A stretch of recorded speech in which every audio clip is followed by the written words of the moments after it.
Vou tentar mostrar para vocês hoje essa questão de que Jesus é uma pessoa que tem uma característica muito interessante. E o Daniel vai me ajudar em algumas partes, né? E se você está ouvindo pela primeira vez, queria que você lesse o Salmo 106 antes. Nós já fizemos essa leitura, mas ali no Salmo 106 e outros textos também, a gente percebe essa inconstância em termos de humor que Jeová tem. Então, ora Jeová é misericordioso, ora ele suscita uma praga, magreza de alma. Tem um momento que ele fala assim, né? Magreza de alma. Essa é uma coisa horrorosa, né? Pelo amor de Deus. E se você olhar ali em outros textos também, mas no Salmo 106, casualmente eu peguei, e na leitura que eu fiz, se você lê de uma maneira assim rápida, você vai perceber o humor de Jeová como se fosse em ondas, né? Mas eu quero ler agora João capítulo 10. Vamos lá. O bom pastor, né? Todo mundo conhece bem esse texto, mas eu quero explorar algumas coisas do humor de Cristo nesse texto. Vamos lá. Na verdade, vos digo que aquele que não entra pela porta no curral das ovelhas, mas sobe por outra parte, é ladrão e salteador. Aquele, porém, que entra pela porta é o pastor das ovelhas. A este o porteiro abre, e as ovelhas ouvem a sua voz, e chama pelo nome as suas ovelhas e as traz para fora. E quando tira para fora as suas ovelhas, vai adiante delas, e as ovelhas o seguem, porque conhecem a sua voz. Mas de modo algum seguirão o estranho, antes fugirão dele, porque não conhecem a voz dos estranhos. Jesus disse-lhes esta parábola, mas eles não entenderam o que era que lhes dizia. Tornou, pois, Jesus a dizer-lhes: em verdade vos digo que eu sou a porta das ovelhas. Todos quantos vieram antes de mim são ladrões e salteadores, mas as ovelhas não os ouviram. Eu sou a porta.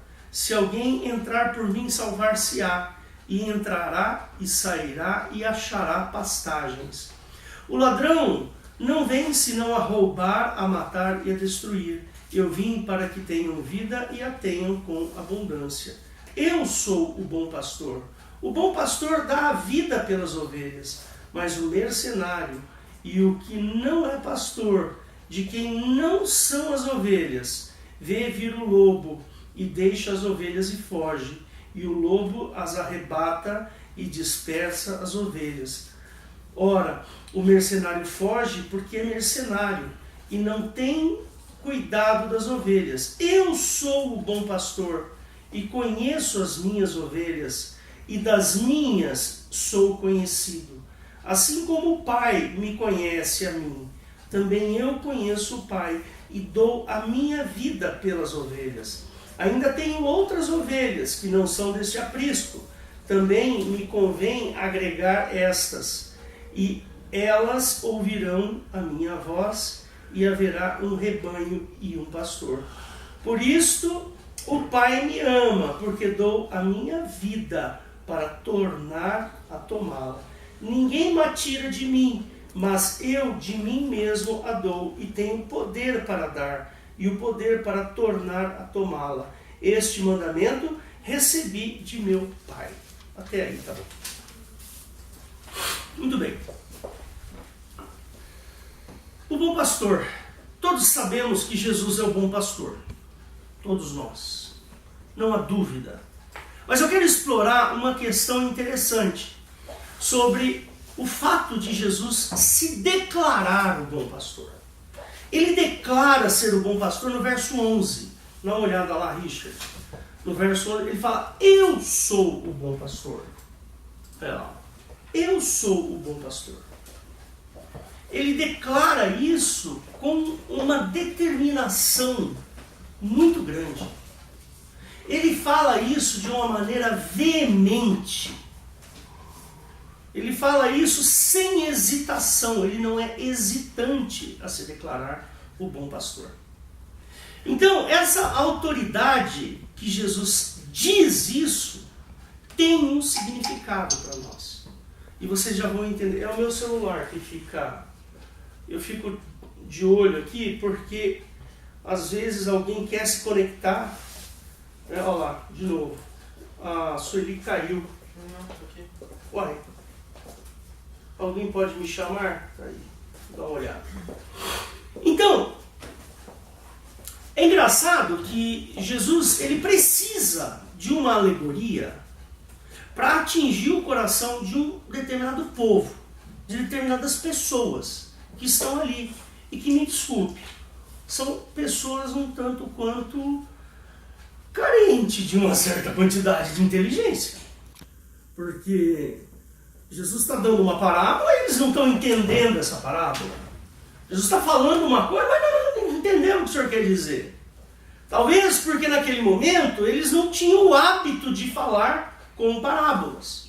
Aliás, tem uma corrente, tem uma linha de pensamento que diz o seguinte, que Jesus falava por parábolas justamente para poder ultrapassar a barreira do tempo e da língua. Porque se você fala numa determinada língua, esta língua ela pode ser traduzida ou ter significados diferentes. Percebe? Por exemplo, a palavra mesa. Quando a gente fala a palavra mesa, existem vários tipos de mesa. Pode ser que no português a palavra mesa em si mesma é o suficiente. Mas em outra língua você tem a mesa de café, você tem a mesa do bar, você tem a mesa do restaurante, você tem a mesa e assim por diante. E cada mesa é uma palavra diferente. Então, alguns dizem que Jesus usava a parábola para tentar ultrapassar esta barreira do tempo e da língua, das questões de linguagem. É porque a parábola tem um contexto. Ela tem um contexto, e o que importa é esse contexto, e é onde a gente vai trabalhar hoje. Você vai ver algumas coisas interessantes, né? Uma certa ocasião, alguém me disse assim, sobre a vida cristã. A vida cristã é muito difícil levar uma vida cristã adequada. É muito complicado. Sabe, a gente vive num mundo onde você é bombardeado, né? Você é bombardeado o tempo inteiro com ideias, com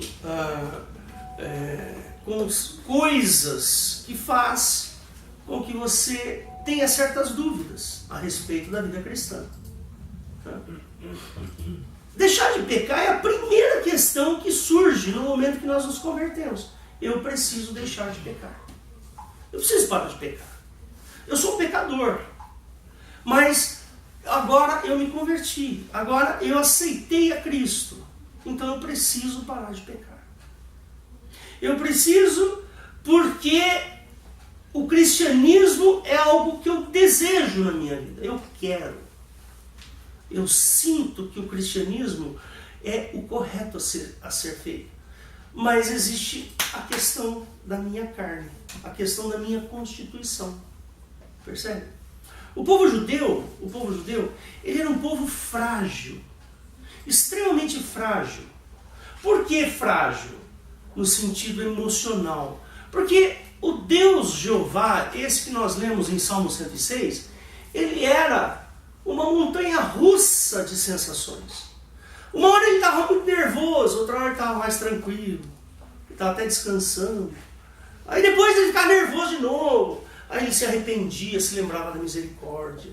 Aí ele via alguém fazendo algo, ele ficava nervoso de novo.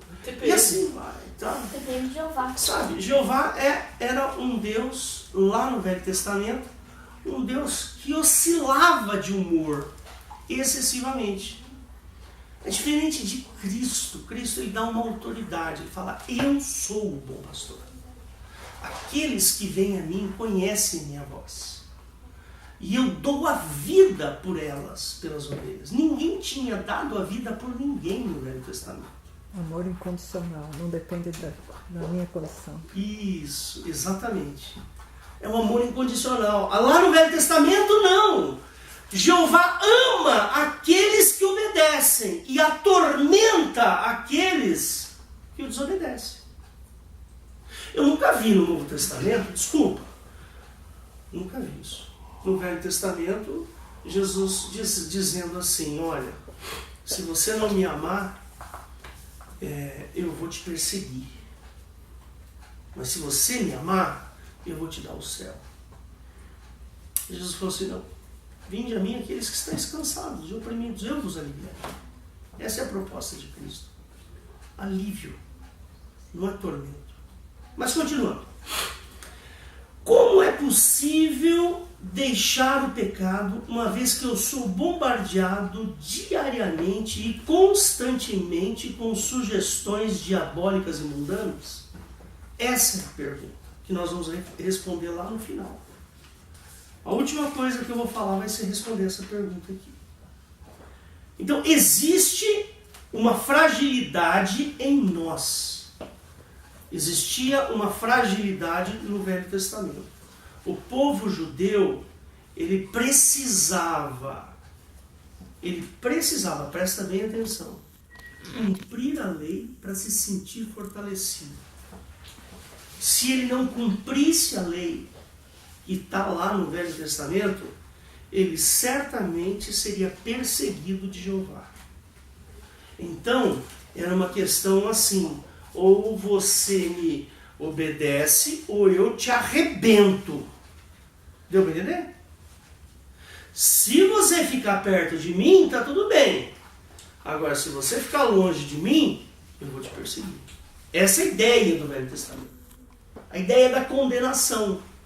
A ideia de que eu estabeleci uma lei e esta lei tem que ser cumprida.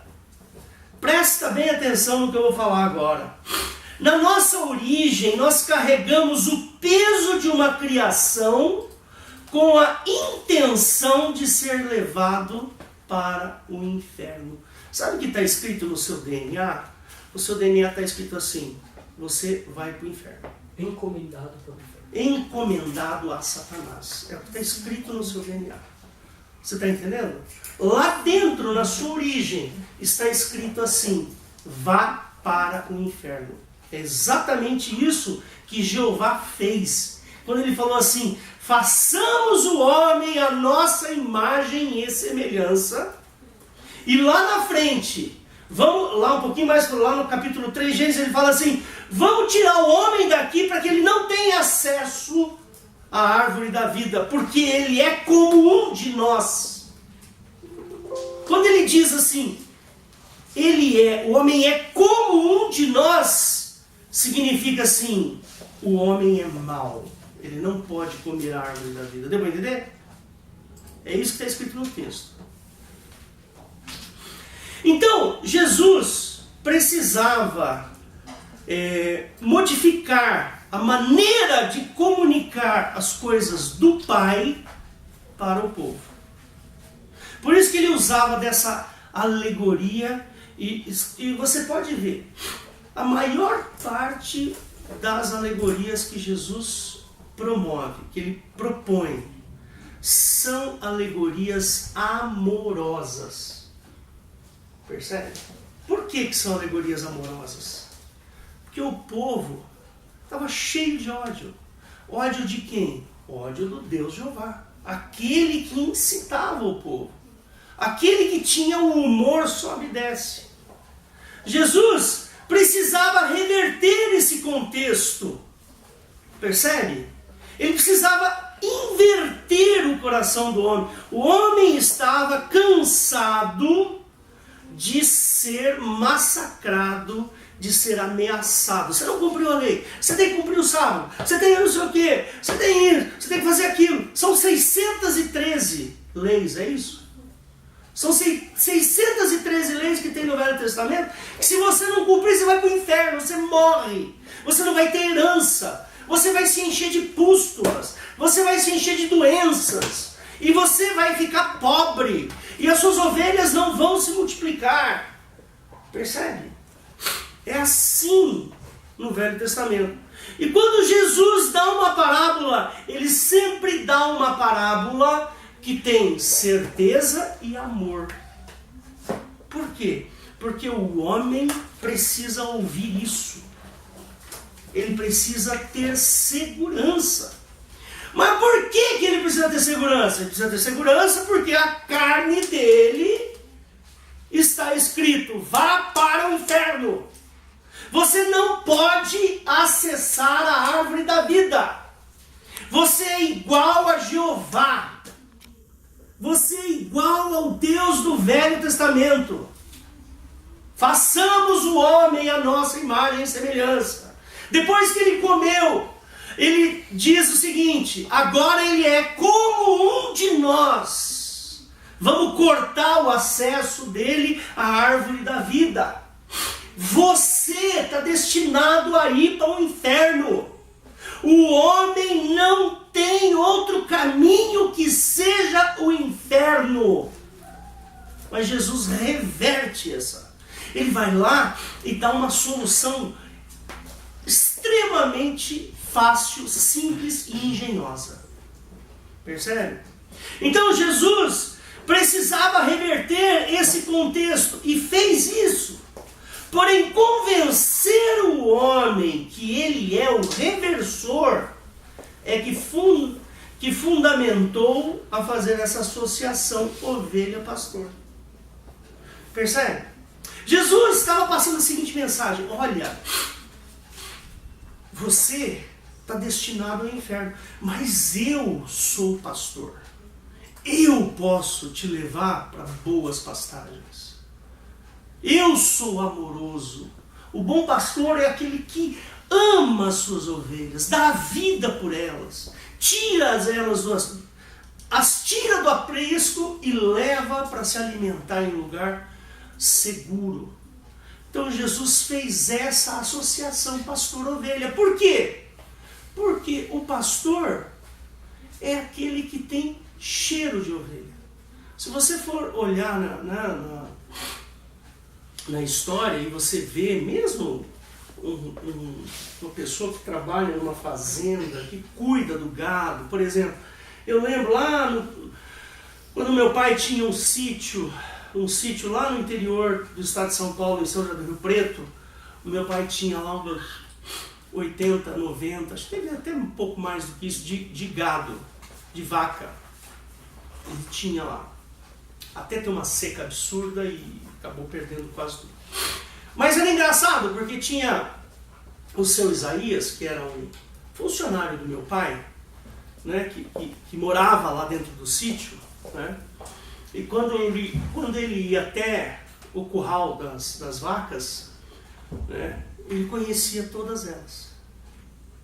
Falava, aquela ali é fulana, aquela ali é Beltrano, ele dava nome para elas. Ele entrava lá, elas vinham, sabe, ficava com ele. Ele acordava 4 horas da manhã e ia tirar leite das vacas. Aí ele sentava naquele banquinho pequenininho, encaixava ali o balde embaixo do úbere da vaca, ia lá, tchá, tchá, tchá, tchá, tchá, tchá. E a vaca acho que até ficava feliz, porque era um alívio para ela, né? Aí vinha outra, ele fazia, aí de repente ele tinha lá 2 galões enormes de leite, assim, que ele tirava, ele mais os filhos e tudo mais. As vacas o conheciam. Então no final da tarde, era bonito, porque chegava no final da tarde, as vacas estavam espalhadas no campo, e ele saía batendo um pedaço de qualquer coisa assim, e dava um grito, sabe? Ele dava um berro lá, sei lá que berro que é. E de repente estavam todas as vacas ali, chegando perto dele, aí ele ia até o curral, deixava elas lá. Era bonito de se ver, percebe?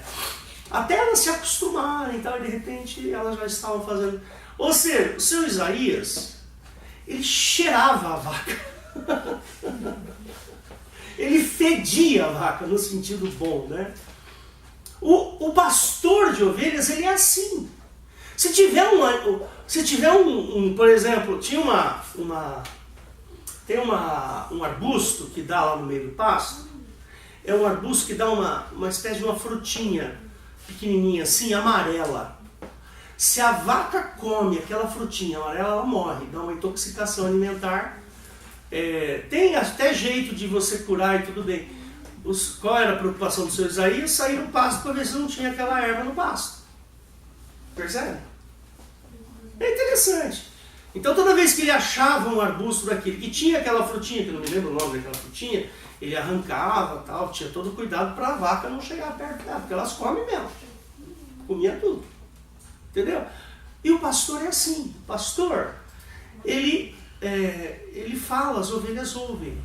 Então eu posso falar um pouquinho sobre isso, porque é gostoso você ver uma pessoa que trabalha com os animais, e os animais têm tanta alegria, tanta segurança. Então, por exemplo, quando ele sabia à época que tinha que dar algum tipo de mineral para as vacas, né? As vacas, não sei se vocês sabem, elas precisam comer sal, né? E se ela não comer sal, ela fica com carência de minerais no corpo. Então tem lá um sal enriquecido específico para as vacas. Então chega na época certa, ele vai lá, põe o salzinho, as vacas comem o sal. Sabe? Coisa assim, muito interessante. O pastor traz segurança. Era o que Jesus estava falando.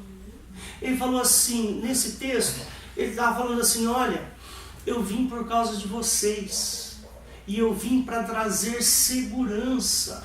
Aquilo que vocês não tinham antes. Vocês tinham antes de mim um pastor que não trazia segurança para você.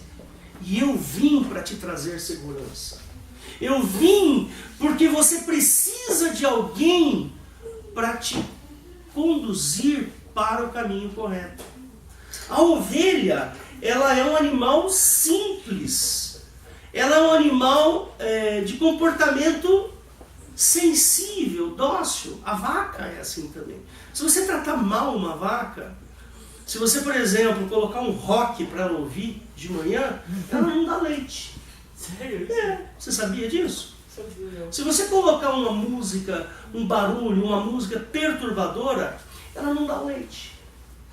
Mas se você colocar, por exemplo, uma música clássica, uma música suave, ela aumenta a produtividade de leite. Vocês sabiam disso? Não? Eu já tinha ouvido falar já. Pesquisa na internet. Da música clássica eu já tinha ouvido Até falar. no Gentil também. Tem estudos que falam que música clássica ajuda no desenvolvimento das plantas. Isso, exatamente. Então, por exemplo, de manhã cedinho, na hora que o seu Isaías ia tirar leite das vacas, ele tinha que ir com cuidado, tinha que estar silêncio, tinha que estar no ambiente para elas se sentirem felizes. É isso que Jesus está propondo aqui. A ovelha está fragilizada, o povo está fragilizado com um Deus que é um Deus imponderado. Percebe? É um Deus desequilibrado. É um Deus iracundo. Veja a fragilidade do povo de Israel quando tenta entender quem é Deus. Vou dar um exemplo. O Salmo 106. Como que aquele Deus agia? Uma hora nervoso, uma hora misericordioso. Uma hora levando magreza para as almas, outra hora dando herança para o povo. Jesus não tem essa característica. Percebe? A característica de Cristo é outra. Não tem nada a ver. Por isso, irmãos, nós temos esta cultura hoje. Você já ouviu essa frase, Deus castiga? Já ouviu falar? Olha que perversidade. Uma frase com duas palavras. Deus castiga. Menino, não faz isso que Deus castiga! Não é? Olha quanta perversidade tem nessas duas palavras. Jesus não faz isso. Não é esse Deus que nós adoramos. Não é o Deus que castiga. Muito pelo contrário. A obra de Cristo se caracteriza não pelo castigo, mas pelo perdão. O perdão é a característica principal do Senhor Jesus. Ele veio para perdoar, não veio para castigar. Olha como o povo judeu é fragilizado. Por isso que eu disse no começo, eu falei para vocês, o povo judeu se sente fortalecido quando ele cumpre a lei. Se ele cumprir a lei, ele é um judeu forte. Percebe? Ele se sente forte. Mesmo aquele texto que você tinha me falado lá em casa, lembra daquele publicano e daquele fariseu? Como é que o fariseu fazia a sua oração? Vamos ler. Vamos ler, por favor. Mateus. É Lucas, capítulo 18. Dá uma olhada como aquele judeu fariseu, ele é seguro, ele é forte. Verso 9. Olha a oração, lê para mim, Daniel. Verso 10. 2 homens subiram ao templo para orar, um fariseu e outro publicano. O fariseu, estando em pé, orava consigo desta maneira: Ó Deus, graças te dou, porque não sou como os demais homens, roubadores, injustos e adúlteros, nem ainda como este publicano. Jejuo 2 vezes por semana e dou os dízimos de tudo quanto possuo. O publicano, porém... Percebe como ele é arrogante? Ele precisa trocar com Deus. Ele faz uma troca. Uma barganha. Fala, Deus, obrigado, porque eu cumpro a tua lei, tá, Deus? Olha como eu sou forte. Eu sou bom. Eu jejuo, dou dízimo, tô. Então fica tranquilo, Deus, comigo, tá? Pode me abençoar. Graças te dou, porque eu não sou como pecador. É assim. Me dá a minha herança. Me dá a minha parte do quinhão. Porque, olha, eu estou fazendo tudo o que o Senhor está dizendo que eu tenho que fazer. E ele tem razão de orar desse jeito. Ele não está errado. Percebe? Ele está errado? Não. De jeito nenhum. Ele está absolutamente certo. Por quê? Porque o Velho Testamento exige que você faça isso. Ele fez, então, da minha parte. Não é isso o trato? Não foi isso que foi combinado no Velho Testamento? Você faz, fez, então tô a sua parte. Combinado, não é caro. Você está entendendo? Mas não é assim que Jesus pensa. É assim que Jeová pensa, mas não como Jesus. Jesus não quer saber. Ele não veio para trocar com você. O amor não faz trocas. Percebe? Eu amo porque você me ama. Não. Quanto que nós amamos? Quanto que a humanidade amou a Cristo? Fala para mim. Nada. Nada. Nós o amamos porque Ele nos amou. primeiro. Ele nos amou primeiro. Percebe? E ele foi para... Ele não pôs um termômetro assim, sabe? Bom, vamos ver o quanto a humanidade está me amando. Se tiver neste ponto, eu vou para a cruz. Se tiver abaixo, não vou. Jesus pensou assim? Ele pôs um medidor.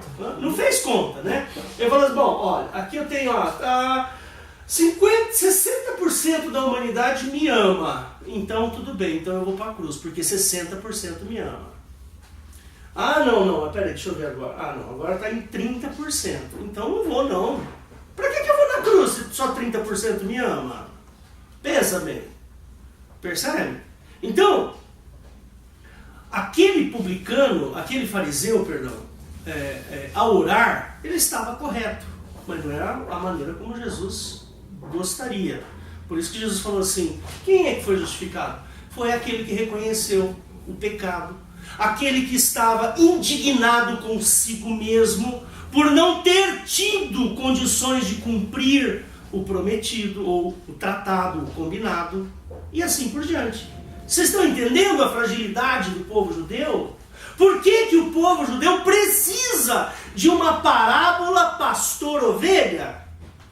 Porque pastor-ovelha, o pastor de uma ovelha jamais fará alguma coisa para machucar uma ovelha. Muito pelo contrário. O pastor larga as 100, as 99 e corre atrás daquela perdida. É assim que ele faz. Não é? Então, a lei do Velho Testamento é a fragilidade do povo, pois esta é posta contra ele. Quer ver onde diz isso? Abre lá, Deuteronômio 31, 26.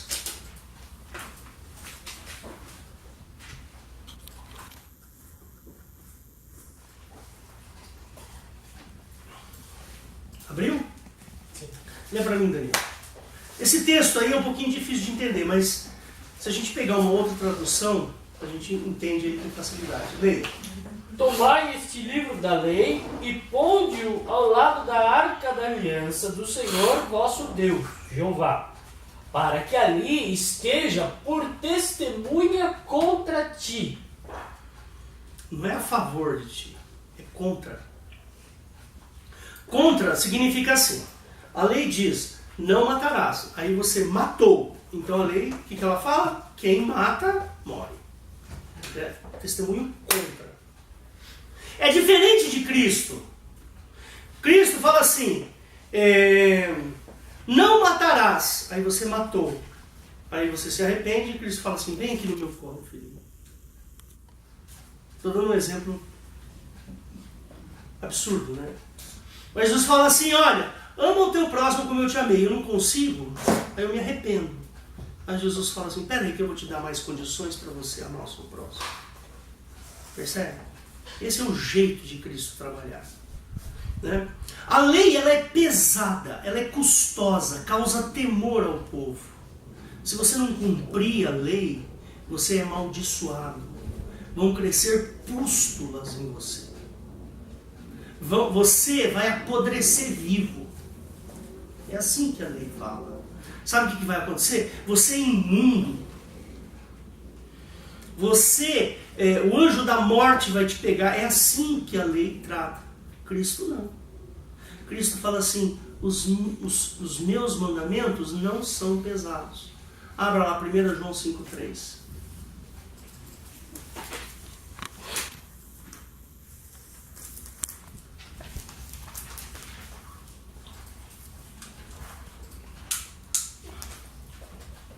Leia para mim.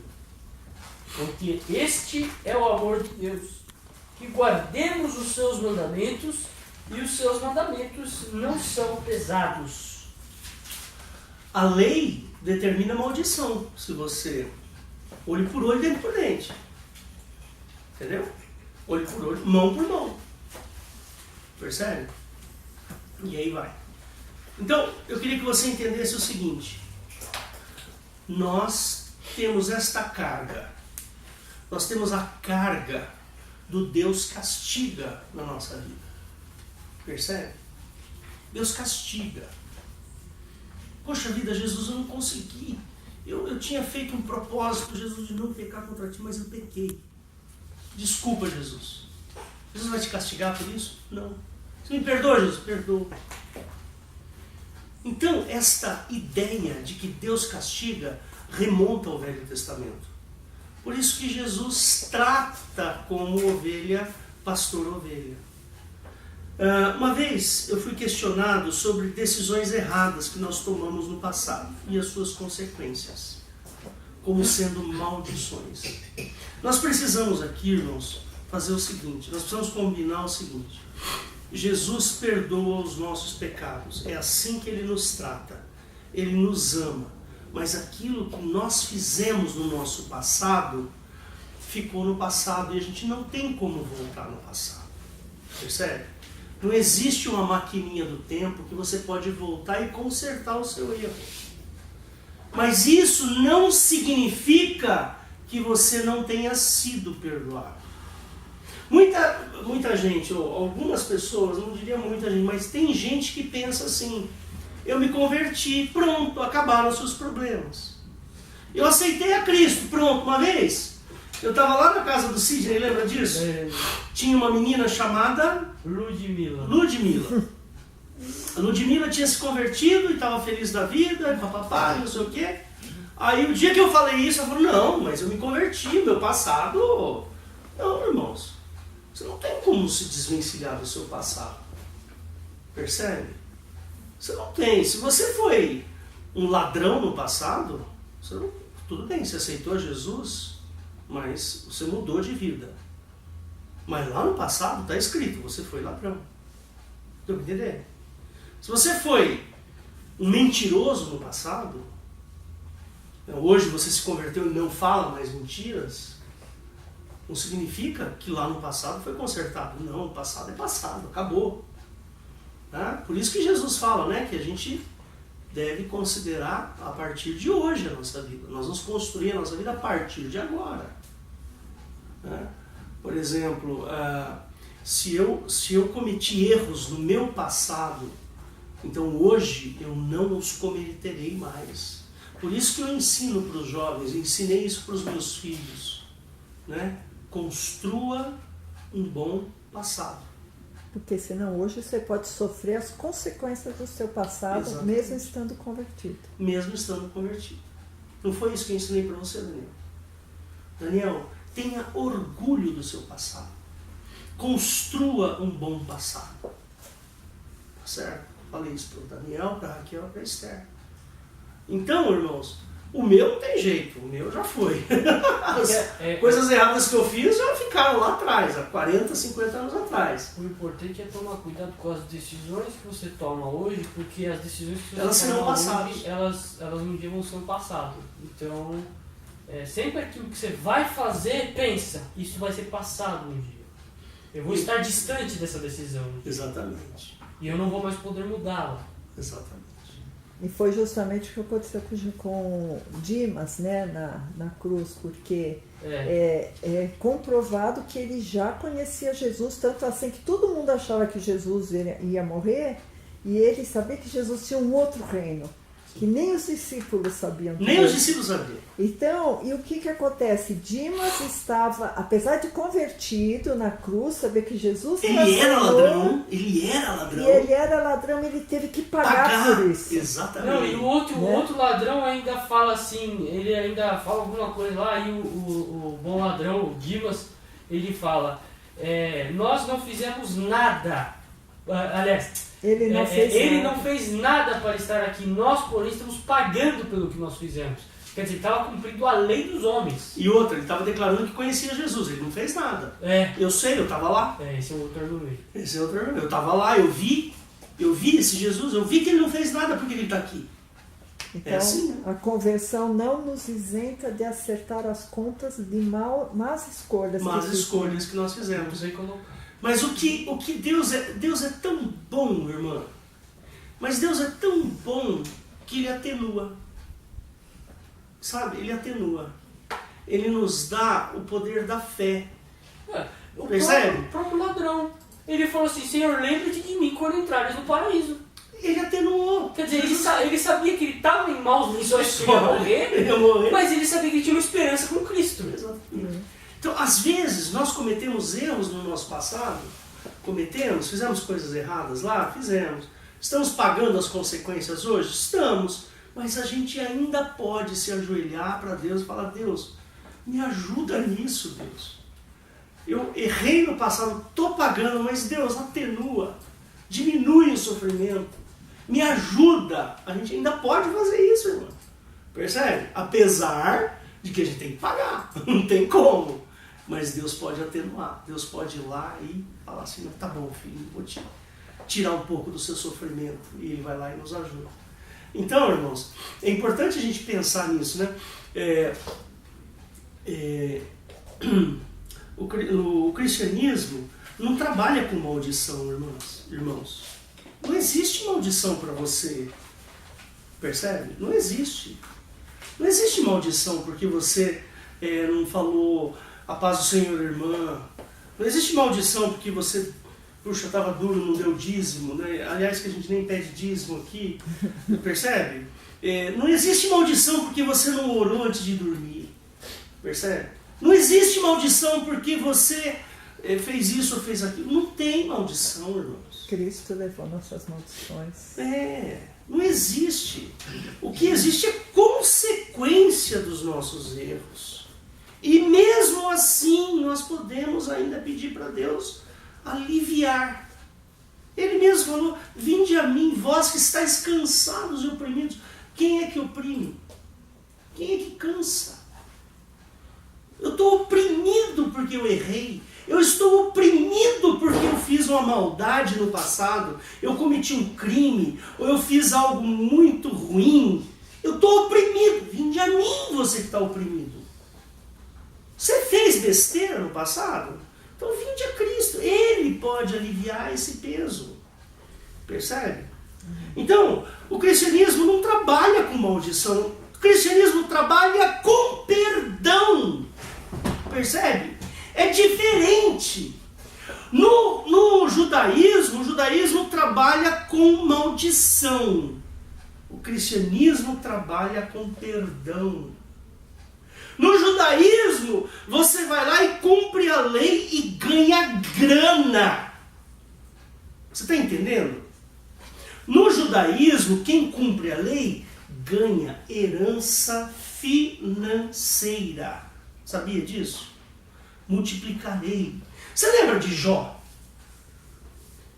Lembra de Jó? Jó foi questionado pelo diabo. Ele foi questionado pelo diabo. Perdeu a sua família. Perdeu os seus amigos. Mas se manteve no prumo. Aí chegou lá no finzinho. Ele teve a sua família dobrada. Os seus bens triplicados. Ganhou dinheiro. Grana. Tá certo? É assim. Cristianismo não. Romanos 8, abre lá. Romanos 8, verso... Pode falar. Coisa de Jó. Jó, ele... o diabo, né, chegou até Jeová para tentar... E Jó perdeu todos os seus filhos. Só ficou a mulher para atazanar a vida dele. A vida dele. Quando Jó... A mulher. É porque fazia parte da aprovação. Quando Jó... Jó começou a ter novamente seus bens de volta... chegar para um pai e falar assim: olha, você perdeu seus 4 filhos, agora eu vou dar mais 4. É a mesma coisa? Não é. Jamais. Então, essa restituição que ele teve não foi suficiente. Mesmo que ele tivesse a restituição de bens, de ovelhas, mas os filhos dele foram mortos. Aquela dor que ele tem dos filhos mortos, não é outros filhos que vão apagar. Podem amenizar um pouquinho, mas apagar a dor que Jó teve não vai, nunca. Nunca, jamais. Jamais. Mas o judaísmo é assim. E você vê que o próprio Jó, ele chegou à conclusão, ele falou assim: eu sei que o meu Redentor vive, e que depois de consumir da minha carne, depois de consumir da minha pele, fora da minha carne, verei a Deus. Quer dizer, ele tinha uma esperança que não tinha nada a ver com esse mundo. Tem alguns mistérios lá em Jó, né? Um dia a gente estuda mais sobre isso. Mas tá aí, irmãos. Tá aí. O amor é a base do cristianismo. O amor é a base das atitudes de Cristo. Não é o medo, percebe? Nem um pouco. Eu perdi um texto aqui. Não. No Romanos 8. Abre lá em Romanos 8. O que diz lá? Romanos 8, 1. Dá uma lida aí. Nenhuma condenação há para os que estão em Cristo Jesus, que não andam segundo a carne, mas segundo o Espírito. Isso. Espera aí. E quando eu leio esse texto, na realidade, assim, eu sou matemático, irmãos. Então, na matemática, né, Marília, a gente que é matemático sabe que essas coisas elas têm uma ida e uma vinda, né? Presta bem atenção. Nenhuma condenação há para os que estão em Cristo Jesus, que não andam segundo a carne, mas segundo o Espírito. Por que Paulo fala isso aqui? Por que Paulo faz essa advertência? Por que Paulo dá esta dica para a gente? Por causa da fragilidade judaica. Qual é a fragilidade do judeu? É ser amaldiçoado, caso ele não consiga cumprir a lei. Então, ele está falando assim, você não precisa cumprir lei. Tá bom? Por quê? Porque Jesus cumpriu. Ora, se Jesus cumpriu a lei, então não tem condenação nenhuma para você. Pronto, acabou. Você não vai ser condenado por nada. Porque Jesus morreu por você para pagar a sua conta. É isso que ele está dizendo aqui. Nenhuma condenação há para os que estão em Cristo. Por quê? Porque antes tinha condenação. Antes todos eram condenáveis. Não é assim que a gente lê lá em Romanos 3? Lá em Romanos 3 está dizendo que todos são condenáveis. Destituídos estão na glória de Deus. Agora, os que estão em Cristo não têm mais condenação. Então acabou aquela incerteza, insegurança. Cristo é a base da nossa segurança. Porque Cristo, Ele não faz isso. Percebe? Cristo, Ele não está bravo uma hora, outra Ele está feliz. Agora eu posso, né? Outra hora eu tô... Sabe quando você ouve assim, em igrejas, dizendo assim, peça a mãe que o filho atende? Você já viu essa frase? Peça a mãe que o filho atende? Essa frase é de uma perversidade atroz. Porque você está atribuindo a Cristo uma maldade, um mau humor. Percebe? Você está atribuindo a Cristo um mau humor. Olha, no cuidado, hein? Fala com ele, mas fala assim mansinho, porque senão ele te manda fogo do céu, peste em cima de você. Quem faz isso é Jeová. Jeová é que faz. Se você não chegar direitinho perto de Jeová, se você não for lá todo paramentado, se você não for um levita todo paramentado, vestido adequadamente, e fez o sacrifício que tinha que ser feito, com as ovelhinhas, com as pombinhas e não sei o que, e tal, aí tudo bem! Você pode entrar na sala do Santo dos Santos, e ainda com a cordinha amarrada no pé, que é porque vai ter na dúvida, né? Um sininho também. Um sininho também.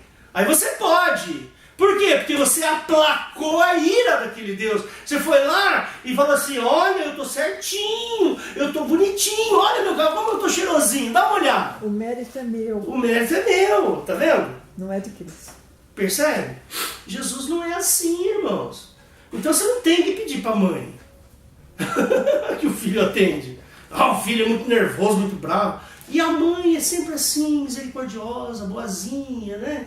E tal, né? Então você pede pra mãe, aí a mãe chega lá no filhinho, filhinho, vem aqui, não fica nervosinho não, filhinho, vem cá, ó, tem um pedidinho ali do Elinho, e ele tá precisando tanto, tal, não sei o quê. Você faz isso pra ele, mas não fica nervosinho não, filhinho. Olha que perversidade. Não precisa levantar da cadeira, pode fazer daí sim. Pode fazer sentado aí mesmo, entendeu? Posso fazer? Olha que perversidade, irmãos. Fala.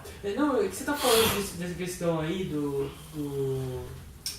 peça a mãe que o filho atende, e eu me lembrei que esses dias aí, um dia desses, eu recebi um vídeo sobre o judaísmo, né? E aí o rapaz ele fala que tem uma questão que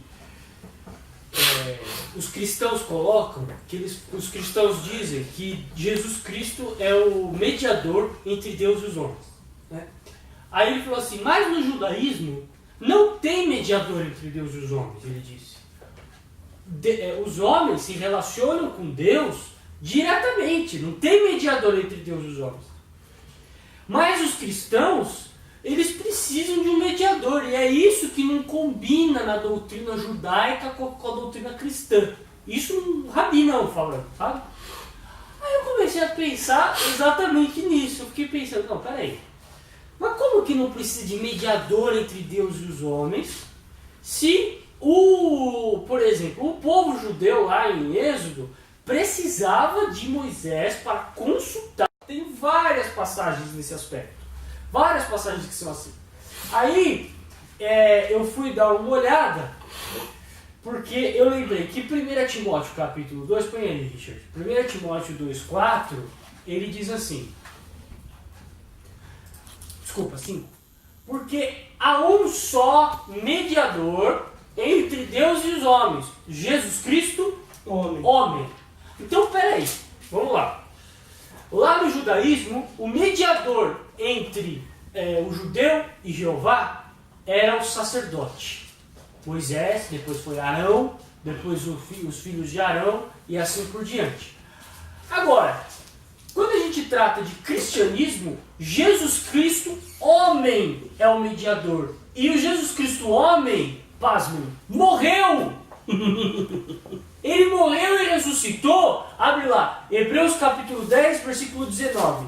Ele morreu e ressuscitou e hoje nós cristãos é que não precisamos de mediador, porque está escrito assim: tendo, pois, irmãos, ousadia para entrar no santuário pelo sangue de Jesus, pelo novo e vivo caminho que ele nos consagrou pelo véu, isto é, pela sua carne.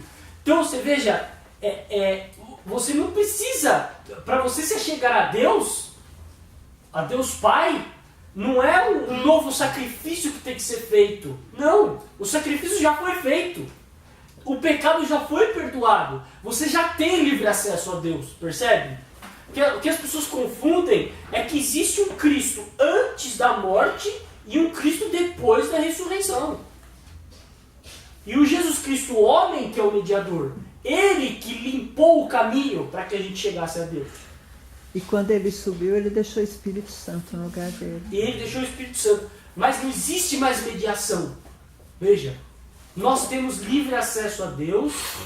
Assim, ele está aqui nessa sala agora. Não preciso fazer nada para me chegar. Ele habita em nós. A palavra diz, ele iria e faria morada dentro de nós. Ou seja, não tem mediador. Ele nos deu completo acesso, né? Completo acesso, amém. Então, queridos, caminhando para a reta final aqui da minha pregação e respondendo aquela pergunta do começo, né? Daqui a pouquinho eu termino de responder. Né? O amor é a base das atitudes de Cristo. Ora, se nós que somos ruins damos boas coisas aos nossos filhos, quanto mais no nosso Pai Celestial. Está lá em Mateus 7. Não é? Você procura lá, Mateus 7, de 7 a 11. Deus, o Pai, trabalha com o perdão e não com o sangue nos olhos, como Jeová que não perdoa. Percebe? O nosso Pai não tem sangue nos olhos. Dá uma olhada.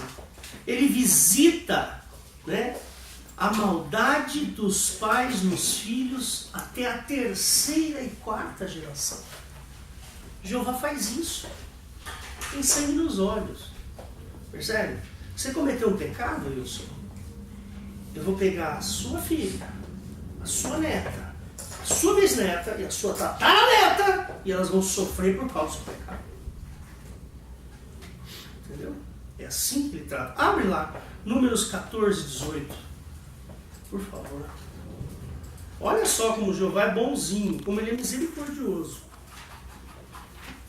Números 14, verso 18. Aí o Richard, nós precisamos tomar um certo cuidado com esse texto aí. O Senhor é longânimo e grande em misericórdia, que perdoa a iniquidade e a transgressão, que o culpado não tem por inocente, e visita a iniquidade dos pais sobre os filhos até a 3ª e 4ª geração. Eu perdoo, mas não muito, né? Mas Medson, vá. Medson, eu perdoo, vá. Tudo bem, você cometeu um pecado contra mim, tá bom, Medson, mas olha, você vai ter câncer, a sua filha vai a sua filha vai ter. Eu perdoo, mas você não vai Perdoo entrar você, mas você vai ter câncer, o teu filho vai ser. Vai ter paralisia. Vai ter paralisia, o filho do seu filho vai ter isso e assim por diante. É assim. Essa é a bondade de Jeová. Como ele é bom, né? Longânimo. Sabe o que significa longânimo? Ânimo longo, né? Ânimo bom. É isso que é longânimo. Então vamos à resposta a essa pergunta básica. Está no próprio texto em João 10, onde diz que devemos ouvir a sua voz. Essa é a resposta para a nossa pergunta. Lembra a pergunta que eu fiz lá? Como é possível deixar o pecado, uma vez que eu sou bombardeado diariamente e constantemente com sugestões diabólicas e mundanas? Como é que eu posso fazer isso? Ouvir a voz. Aprender a ouvir a voz. Vamos ouvir a voz do bom pastor. Nós precisamos nos habituar a ouvir a voz do bom pastor. Percebe? Se a gente ouvir a voz de Cristo, como está no texto, João capítulo 10, abre lá João capítulo 10. Nós precisamos nos acostumar com Cristo. Percebe? Se você é novo convertido, acostume-se com Cristo. Ouça a voz dele. Tá certo? Eu tenho brigado aqui de uma certa maneira, eu tenho falado aqui de uma certa maneira, não sei se vocês lembram, não sei se foi domingo passado ou domingo retrasado, que eu falei assim, quando a gente estava falando, acho que de anjo, né? Que existe um fascínio pelos anjos. Não existe um fascínio? As pessoas são meio fascinadas por anjos. Então você tem lá filmes que falam de anjos. Você tem esses memes que tem um anjinho lá, boa noite, que o anjo da guarda te cuide, te guarde, tem um anjinho bonitinho, assim e tal. Percebe? Põe a figura de anjo aí pra mim, vai. Percebe? Existe um fascínio. Né? É muito interessante isso. Eu gosto, olha só. Olha, põe esse anjinho aqui, ó. Olha só. Não, essa é muito sexy. Olha só que anjinho bonito. Percebe? Existe um fascínio. Por que tem que ter esse fascínio? Fala pra mim. Por que a gente não tem fascínio pelo Espírito Santo? Por que a gente não tem fascínio pela obra de Cristo? Põe outro anjo aí, vai. Não tão sexy assim, né, mãe? O pessoal faz uns anjos. Faz uns anjos aí que... Esse aqui é do Superou ela hoje, pronto. Ó, percebe? Olha lá, ó, olha aí, que anjo lindo. Ó. Tem até umas pombinhas junto, olha que belezinha. Irmãos, nós temos que ter fascínio pela obra de Cristo. A obra de Cristo é fascinante, irmãos. Ele nos trata com perdão. Ele olha para você e não vê o seu pecado. O seu pecado é transparente. Dá para entender? Nós precisamos aprender a ouvir a voz de Cristo. Não achar que Deus castiga. Se a gente ficar colocando essas barreiras na nossa vida, sabe? Jesus, um inferno, Deus castiga, porque tem o anjo mau, porque tem Satanás. Não, tire essas barreiras. Exerça fascínio pela obra de Cristo, pela consumação da obra de Cristo, pela fé, pelo amor. Amém? Amém. Então, irmãos, nós vamos responder essa pergunta dessa maneira. Só concluindo aqui. Cristo, Jesus Cristo, ele tem o Espírito Santo para nos dar. E esse Espírito Santo responde aquela pergunta. Como é que eu posso vencer o mundo? Você não vai vencer o mundo é muito grande. Percebe? São tantas as coisas que tem no mundo, você não vai vencer. Se você se aliar a Cristo e tiver resposta do Espírito Santo, não é você que vai vencer, o Espírito Santo vai te fortalecer e você vai vencer. Percebe? Porque o mundo já foi vencido. Amém? Fala isso. É interessante.